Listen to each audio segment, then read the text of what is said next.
What's going on, Imperials? It's Emperor Cubone here. We're exploring once again in the realm of Pokemon moves, and shining a light on some that are more obscure. Bear in mind that this is not moves you've never heard of, because some of these might be your favorites. But some of these might also have been lost over time, and just make you say, "Oh yeah, I forgot that move."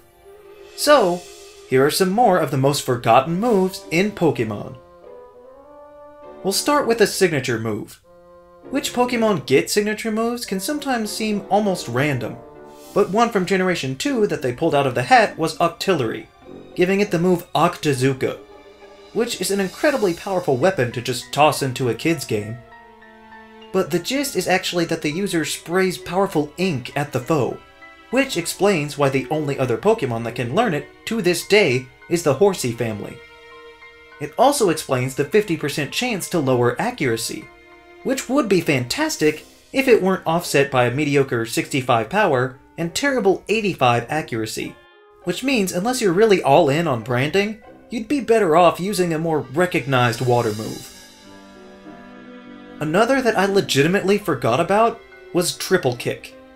This fighting type attack was the signature move of Hitmontop until Pheromosa commandeered it as well. I think I combined it in my mind with the move Rolling Kick because it's slightly more common, and I've never really used a Hitmontop before. There's a lot of math around this one move, which may be why you don't see it a lot, but it starts at 10 base power, and then if it hits, again, it's 20, and then 30 on the last one, for a total of 60 power. I stressed the if because each hit has its own chance to miss, unlike any other multi-hit move that you would find. Guess what?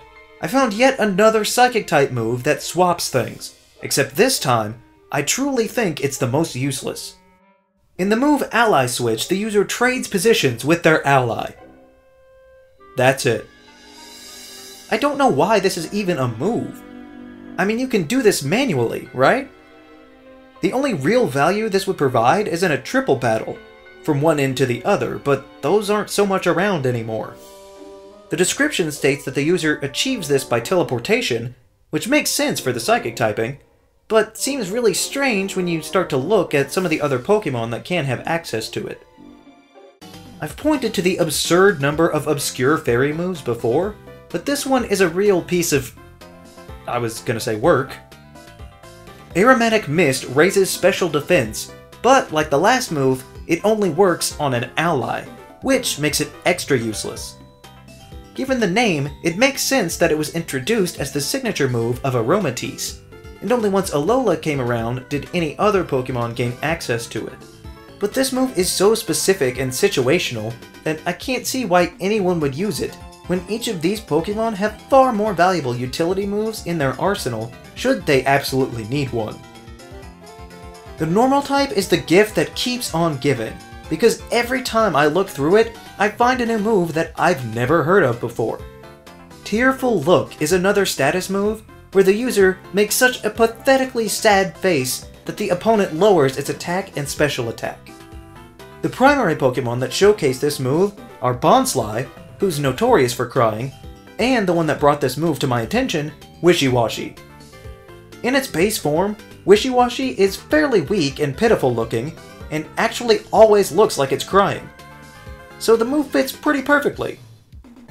This is another that I thought I knew, but had confused it with Fake Tears, another Bonsly staple. Apparently, no other Pokemon were deemed so pitiable until Ultra Sun and Moon, when suddenly they also gained the capacity to elicit guilt in their opponents. Some people take issue with including newly introduced moves, but I say that you're allowed to forget even recent things too. And as such, every time I see the TM for Brutal Swing in my bag, I have to stop and go, oh yeah, they made that move. It is a Dark-type move where it's said the user wildly swings its body, affecting everything in the area. No, not that one.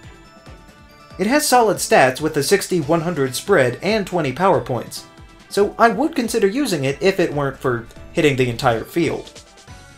And there's actually a ton of Pokemon that can learn this Dark-type move, providing some more possible coverage. And you can call me a dunce if you want, but there's another move that really has nothing to do with the last one that I get mixed up all the time, and that's Smart Strike. I think maybe it's just the two-word names with swing and strike occupying a similar mental space. However, Smart Strike is described as the user stabbing the foe with a sharp horn. And it's actually a decent move, with 70 power, and apparently it never misses. I probably would have used this move, except the only Alola Pokemon that can learn it were Legends or Ultra Beasts, and there's only about 5 Steel types in all. But certain Pokemon you'd think would be no-brainers for this hyped-up horn attack are left out when even Togetic gets access to it. I guess those are horns? So look out for Gen 8 when they realize the full potential of this move and hopefully spread it out a lot more. As far as themed moves go, you can't get much more straightforward than Electrify. Not hard to tell where that one comes from. But as far as remembering it, I wouldn't blame you for not knowing about it, because this move belongs to exactly one evolutionary family, and it's the same greedy one from before. On top of the already extremely limited obscure Parabolic Charge, Helioptile and Heliolisk are the only Pokemon in existence that can learn Electrify. Apparently, this move does exactly what it sounds like, and electrifies the target, so for that one turn, their move becomes Electric type. So this is sort of like that old forgotten move, Ion Deluge, except it isn't just for normal type moves, it affects all of them, but only for that one turn. The difference is that I can't really see any strategy involved in Electrify.